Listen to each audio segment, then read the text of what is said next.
신앙 고백합니다.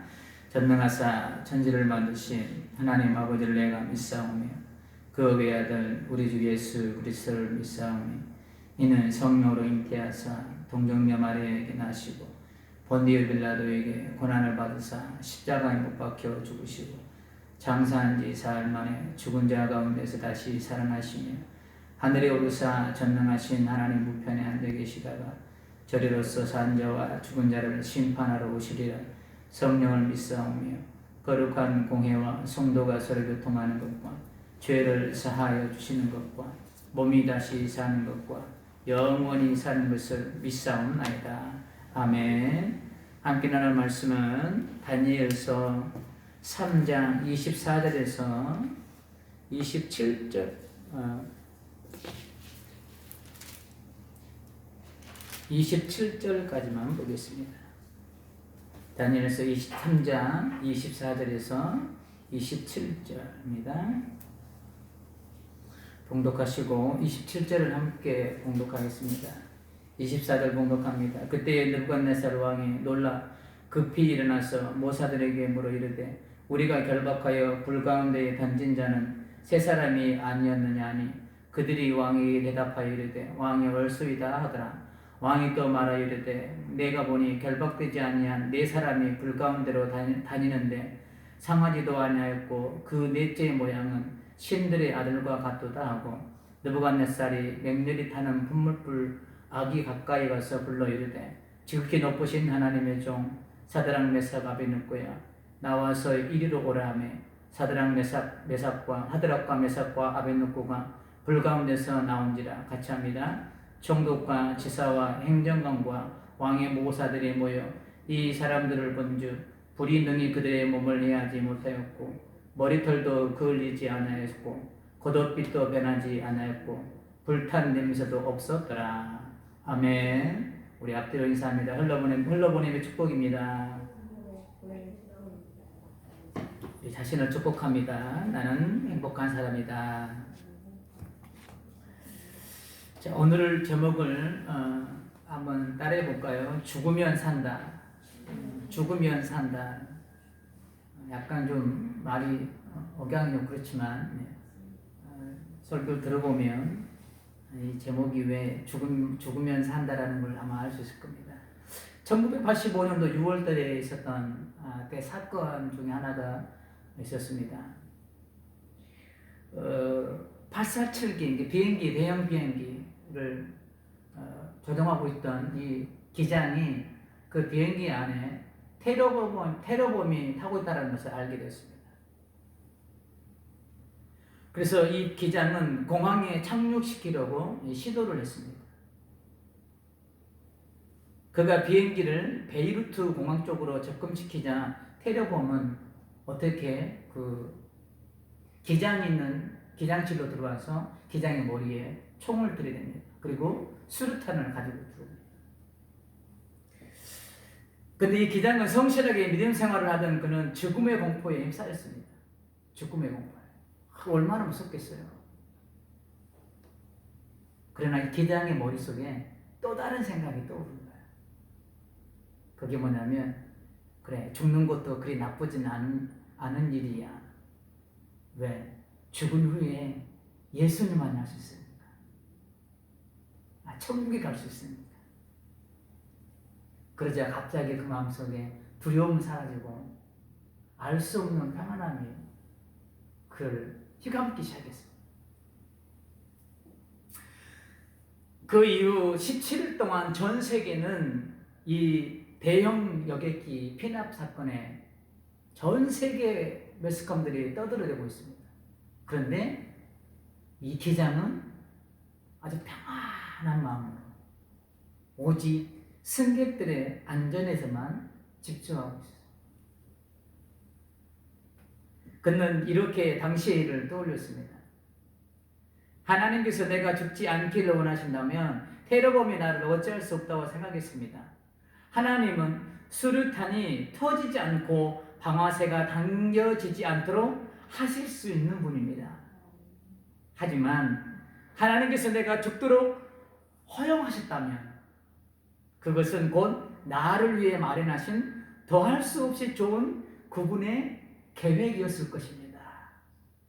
죽음 앞에서도 하나님의 섭리를 인정하는 이 기자. 그리고 몇 차례 어려움을 겪은 후에 승객과 승무원은 물론 자신까지 모두 무사하게 구조가 되었습니다. 그는 그리고 이렇게 또 한 번 고백합니다. 어떤 고백이냐면 이런 고백이에요. 놀라운 것은 진실로 하나님은 기내에, 그러니까 비행기 안에 함께 임재하고 계신다는 이 믿음이 생겼다는 거예요. 이 의미를 깨달았다는 거예요. 그래서 평강으로 나를 강건하게 하셨습니다. 이렇게 고백했어요. 그 비행기 속에 죽음이 왔다 갔다 하는 그 상황 속에서도 하나님의 임재를 경험했던 이 기자. 우리 주님은 이런 노래가 있죠. 어디선가 누군가는 누군가에 뭐 주다면 무슨 일이 생기면, 이런 오래전에 CF 광고가 있었습니다. 우리 주님은 어디선가 누군가에 무슨 일이 생기면 짠 하고 나타나는 분이 아니시라는 거예요. 우리 주님은 늘 항상 나와 동행하고 계신다는 거예요. 주님 나를 도와주세요. 그때만 짠 알았어 하고 나오신 분이 아니다. 언제 어디서나 나와 늘 동행하고 계시나. 그런데 안타까운 것은 나와 동행하고 계시는 그분을 느끼지 못한다는 게 조금 안타깝긴 해요. 저도 예외는 아닙니다.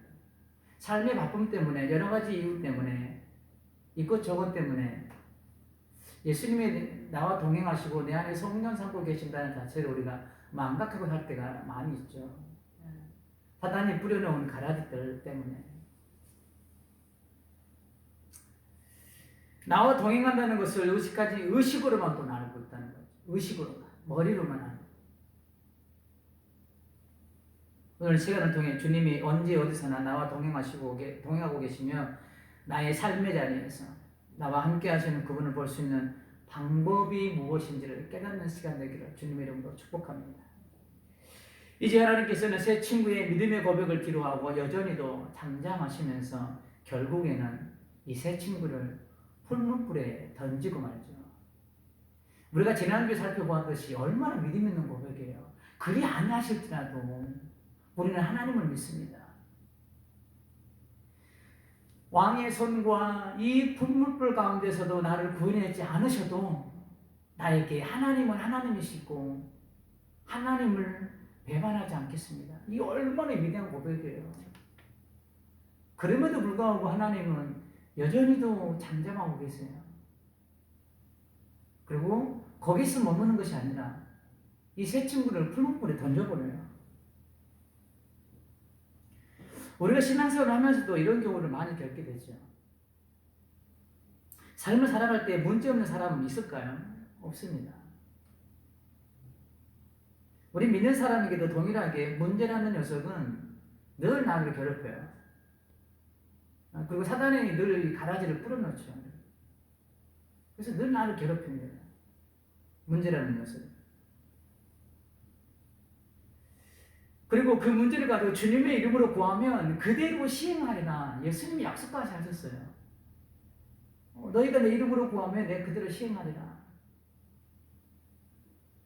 구하라 주실 것이요, 찾으라 찾을 것이요, 두드려 열릴 것이니 이렇게까지 약속했어요. 이 말씀 믿고 기도하지만 여전히도 잠잠하시는 주님을 보게 됩니다.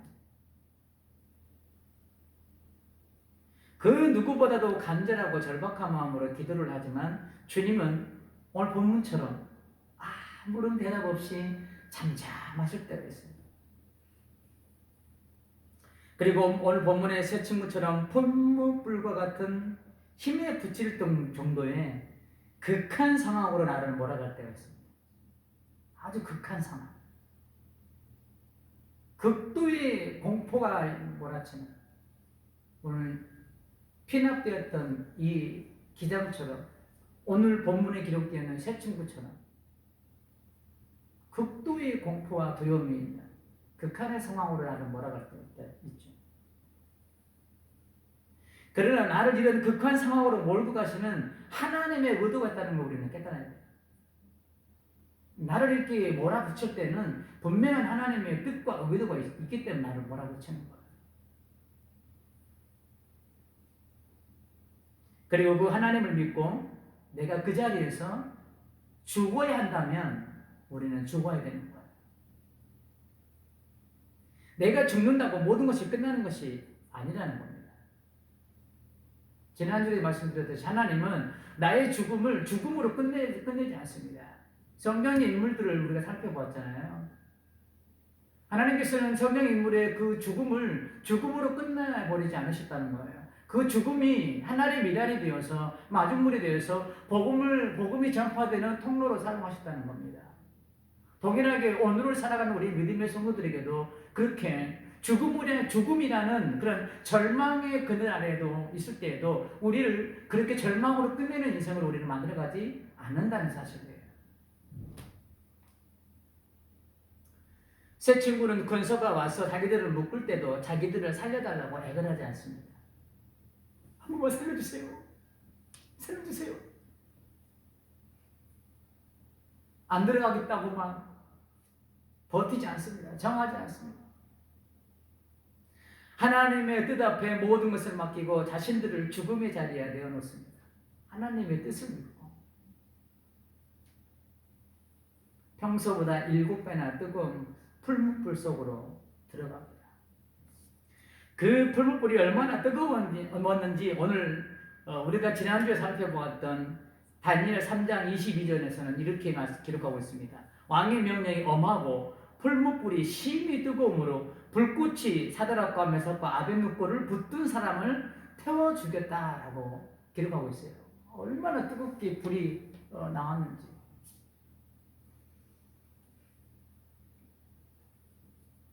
이 기록을 통해서 얼마나 이 풀무가 뜨거웠는지 우리는 조금은 짐작할 수 있습니다. 이렇게 뜨거운 풀무불에 던져진 새 친구는 어떻게 돼야 됩니까? 당연히 죽어야죠. 이게 우리가 가지고 있는 상식입니다. 당연히 뼈도 못 치를 정도로 그만 녹아버려야 되는 거예요. 용광로에 사람이 들어갔는데 그게 형체가 남아있을까요? 못 찾는 거예요. 그런데 정상적인 일이 일어나야 하는데 비정상적인 일이 일어나고 있습니다. 인간의 상식으로는 이해할 수 없는 일이 일어났습니다. 그렇게 뜨거운 불에 던져졌으면 흔적도 찾을 수 없어야 되는데 버젓이 살아서 그 불 안에서 그 풀물 안에서 쉽게 말해서 그 영광로 안에서 걸어다니고 있는 거예요. 자, 25절 볼까요? 왕이 또 말하 이르되 내가 보니 결박되지 아니한 네 사람이 불 가운데로 다니는데 어디 가운데 다녀요? 불 가운데 영광로 안에서 유유자자 걸어다니고 있습니다. 가능한가요? 이 모습을 본 느부갓네살 왕이 얼마나 놀랐는지 본문은 이렇게 기록하고 있습니다. 24절 볼까요? 그때에 느부갓네살 왕이 놀라 급히 일어나서 얼마나 놀랐는지 급히 일어나서 평소보다 7배나 뜨거워진 풀무불에 던져진 새 친구는 당연히 죽었을 것이라고 생각했을 거예요. 거기에 모인 모든 사람들이 다. 그렇지만 버젓이 살아서 그 뜨거운 풀무 안에서 살아서 돌아다닐 것이라고는 아마 그들도 상상하지 못했을 겁니다. 설마 거기에 던졌는데 살 거라고 생각하고 던졌을까요? 전혀 그렇지 않아요. 이 새 친구를 죽이려고 던졌지. 그 풀물을 더군다나 7배나 뜨겁게 만들어서. 그렇잖아요. 그래서 그들의 결과는 당연히 그 새 친구는 죽었을 거라는 결과를 이미 가지고 그들을 던진 거예요. 그런데 그들의 상식을 뛰어넘는 놀라운 일들이 지금 본문에 기록되고 있습니다. 조금 전에 말씀드렸듯이 느부갓네살 왕은 얼마나 놀랐는지 급히 일어났다고 기록하고 있습니다. 그곳에 모인 모든 사람이 이 광경을 목격하고 그들 역시 벌어진 입이 다물어지지 않았을 거예요.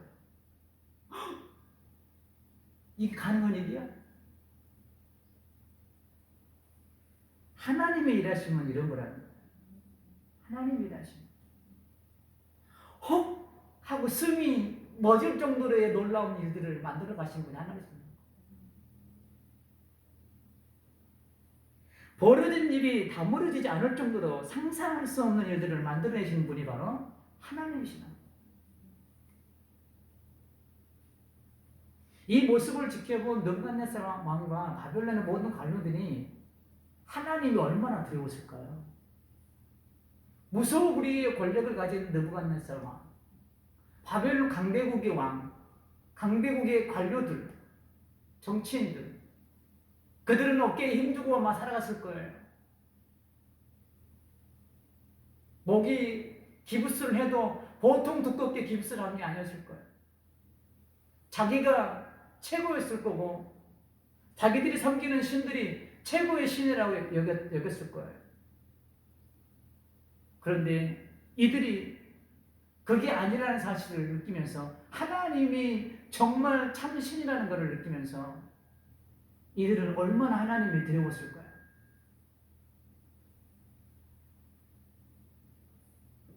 헉 하고 숨이 멎을 정도로 그렇게 역사를 만들어 가신 하나님. 이 은혜의 주인공이 되고 싶지 않으신가요? 당연히 되고 싶죠. 입이 다물어지지 않을 정도로 놀라운 은혜를 누려보고 싶지 않으신가요? 당연히 누려보고 싶고 누리셔야 됩니다. 이 은혜의 주인공이 되시려면 죽어야 돼요. 권사님 말씀처럼. 이 세 친구가 언제 이 하나님의 은혜를 누렸어요? 풀무에 던져졌을 때, 죽었을 때. 내가 죽어야 사는 역사가 일어납니다. 내가 죽어야 사는 역사가 일어납니다. 본문 25절 다시 봅니다. 왕이 또 말하 이르되 내가 보니 결박되지 아니한 네 사람이 불가운데로 다니는데 상하지도 않았고 그 넷째의 모양은 신들의 아들과도 같도다. 세 친구가 죽음의 풀무불 안으로 던져져 죽으니까 보이는 분이 계십니다. 바로 그분이 바로 하나님인 거예요. 이 느부갓네살 왕과 정치인들은 이 그동안 세 친구만 봤을 거예요. 다니엘을 통하여서 하나님의 그 은혜를 경험했지만 실제적으로 일하시는 분을 이들은 경험하지 못했을 거예요. 그런데 이들이 죽으니까 이들 안에 하나님이 계시는구나. 느부갓네살 왕이 뭐라 그래요? 넷째 사람은 신의 아들과도 같도다. 그때서야 하나님을 보기 시작한 거예요. 세 친구와 함께 하셨던 그 하나님을 그때서야 보게 된 거예요. 그때가 언제예요? 세 친구가 죽었을 때예요. 선조들의 범죄를 말미암아 모고한 청소년들이 포로로 끌려오게 되었습니다. 이들은 무슨 죄가 있어요? 선조들의 잘못으로 인해서 이 19세, 10대의 소년들이 끌려오게 된 거잖아요. 그러나 하나님은 이들에게 증명하고 싶은 게 있었을 겁니다. 이들이 누구예요? 다니엘과 세 친구. 하나님이 이들에게 보여주고 싶은 게 있었을 거예요. 그것은 뭐냐면 비록 나라도 빼앗기고 포로로 끌려왔지만 내가 너희와 함께하며 너희를 나의 능력의 손길로 붙들고 있단다. 이것을 증명해 보이고 싶었던 거예요. 세 친구에게. 그리고 바벨론에게는 느부갓네살 왕에게는 하나님이 참 신이라는 것을 보여주고 싶었을 거예요. 그렇습니다. 이 하나님은 지금 나의 하나님이십니다. 나를 극한의 상황까지 몰아갈 때 우리가 붙들어야 할 은혜가 바로 임마누엘 하나님이 하는 걸, 이 믿음을 우리가 붙들어야 되는 거야. 임마누엘 하나님. 하나님은 극한의 상황에 나를 몰아넣으시고는 나 몰라라 손 놓고 계시는 분이 아니라는 겁니다. 나를 견딜 수 없는 극한의 상황까지 몰고 가신 것은 그곳에서 나와 함께 하시는 증거를 보여주시기 위함이에요.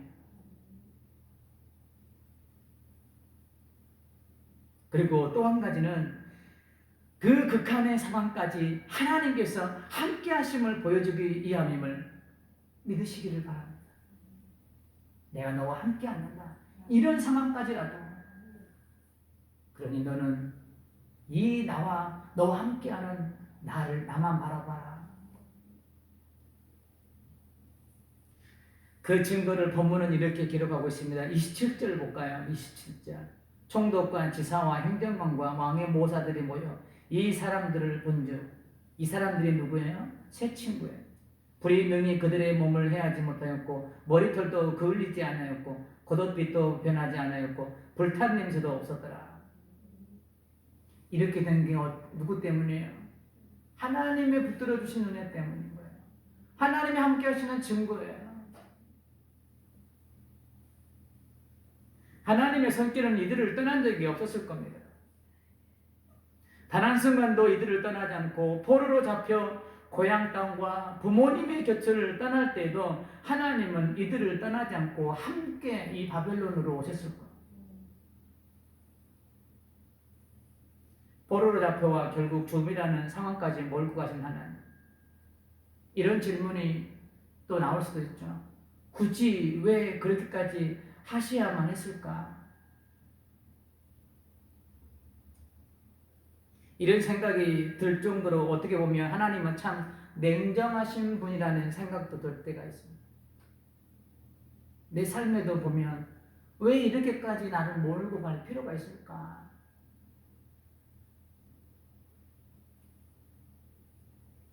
그러나 하나님은 이 세 친구가 죽어야만 살 수 있기에 아픈 가슴을 안고 이 세 친구를 죽음의 자리로 밀어 놓았을 겁니다. 그들이 죽음의 자리로 내려가 죽으니까 자기들을 붙들고 있는 하나님의 손길이 보입니다. 하나님의 손길이 자기를 떠나지 않고 돌보고 있었음을 그들은 다시 한번 확신하는 자리가 되었을 거예요. 그 죽음의 자리가. 하나님이 여기까지 나와 함께하고 계시는구나. 에스겔서 마지막을 장식한 단어가 이 단어예요. 여호와 삼마. 에스겔. 포로 70년 동안 에스겔은 바벨론에서 활동하던 선지자였습니다.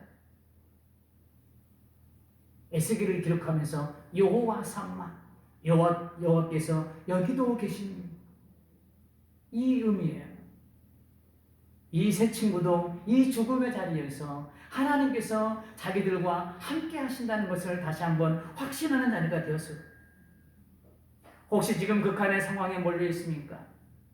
그 자리를 불평과 원망으로 시간을 낭비하지 마십시오. 그 극한의 상황이 바로 내가 죽어야 하는 시간인 거예요. 내가 죽어야 하는 시간. 내가 죽어야 하는 곳이 바로 그곳입니다. 내가 죽어야 사는 곳이 바로 그곳이고 바로 그 시간인 거예요. 내가 죽어야 사는 시간. 내가 죽으면 모든 것이 끝처럼 느껴지지만 내가 죽는 그 시간이 새로운 역사의 시작임을 믿으시기를 바랍니다. 끝이 아니에요. 그래서 우리는 죽음이 끝이 아닌 거예요. 우리가 육체의 죽으면 어디 가요? 천국 가잖아요. 인생에게 죽음은 반드시 필연적인 거예요.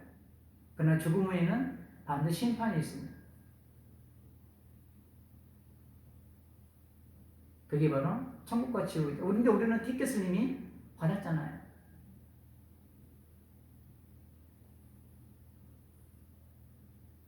하나님 결코 여러분의 죽음을 죽음으로 끝내지 않으십니다. 다시 한번 강조하지만 내가 죽어야 하나님의 역사의 추는 움직이기 시작하는 거예요. 내가 죽어야 하나님의 역사의 추가 움직이기 시작하는 거예요. 추가 움직이지 않으면 시계는 가지 않습니다. 멈춰 있습니다. 그리고 하나님은 그 죽음의 자리까지 나와 함께 하심을 시편 기자는 기록하고 있습니다. 우리가 조금 후에 찬양 들을 텐데요. 121편 3절에서 8절까지 보면 여호와께서 너를 실족하지 아니하게 하시며 너를 지키는 이가 졸지 아니하시리로다. 이스라엘을 지키시는 이는 졸지도 아니하시고 주무시도 아니하시리로다. 여호와는 너를 지키시는 이시라. 여호와께서 네 오른쪽에서 네 그늘이 되시나니 낮에 해가 너를 상하게 하지 아니하며 밤의 달도 너를 해치 아니하리로다. 여호와께서 너를 지켜 모든 환난을 면하게 하시며 또 내 영혼을 지키시리로다. 여호와께서 너희 출입을 지금부터 영원까지 지키시리로다. 나를 지키시는 이의 모습을 정말 신랄하게 아주 명확하게 기록하고 있습니다. 또한 하나님께서는 이사야 선지자를 통해서 이렇게 말씀하고 계십니다. 이사야 43장 2절과 3절에 보면 이런 말 이렇게 기록하고 있습니다. 네가 물 가운데로 지날 때에 내가 너와 함께 할 것이나 강을 건널 때에 물이 너를 침몰하지 못할 것이며 네가 불 가운데로 지날 때에 타지도 아니할 것이요 불꽃이 너를 사르지도 못하리니 대저 나는 여호와 네 하나님이요 이스라엘의 거룩한 이요 네 구원자이니라. 내가 애굽을 너의 속량물로 구스와 스바를 너를 대신하여 주었노라. 이 이사야 43장에서 우리가 주목해야 하는 단어는 내가 너와 함께 할 것이다. 어느 때까지요? 네가 물 가운데 지날 때도 내가 너와 함께 할 것이고 불 가운데 지날 때도 내가 너와 함께 할 것이다. 그런데 함께 할 것으로 끝나는 것이 아니라 물이 너를 침몰하지 못하게 내가 지켜줄 것이고 불이 너를 사르지 못하도록 내가 너를 지켜주실 것이다. 이렇게 약속하고 있습니다. 내가 너와 함께 할 것이다. 그리고 또 한 단어는 3절에 있습니다. 내 하나님이요 내 하나님이요 그리고 내 구원자임이라. 내 구원자입니다. 누가요? 하나님이. 하나님께서는 정말 나를 죽이시려고 죽음이라는 극한의 상황까지 몰고 가지 않으십니다. 나를 죽이려고 그러지 않으시는 거예요. 내가 죽어야만 되는 이유가 있기 때문에 내가 죽음의 그 두려움의 자리까지 나를 몰고 가시는 거예요. 내가 죽어야만 하는 이유가 있기 때문에. 다른 말로 나를 살리기 위해서 나를 죽이시는 거예요. 나를 살리기 위해서. 내가 살 수 있는 원리를 예수님께서도 이렇게 말씀하셨더라고요. 내가 살 수 있는 원리. 마가복음 8장 35절에 보니까 누구든지 자기 목숨을 구원하고자 하면 잃을 것이요. 누구든지 나와 복음을 위하여 자기 목숨을 잃으면 구원하리라. 그 명랑이라는 영화에서 이순신 장군이 명랑의 전을 앞에 두고 군사들을 이렇게 불러 모읍니다. 그런데 그 바닷가에서 이순신 장군이 이렇게 뭐라 그러죠? 말을 하죠. 군사들에게. 목숨을 잃고자 하면 죽을 것이고 살고자 하면 목숨을 구원하고 살고자 하면 죽을 것이고 죽고자 하면 살 것이다. 나는 죽기 위해서 지금 이 바닷가에 있는 모든 집을 다 태워버린다. 상당히 저한테는 큰 울림으로 다가왔습니다. 나는 저 바다에서 죽기 위해서 지금 이 모든 집을 다 태워버린다. 살고자 하면 죽을 것이고 죽고자 하면 살 것이다.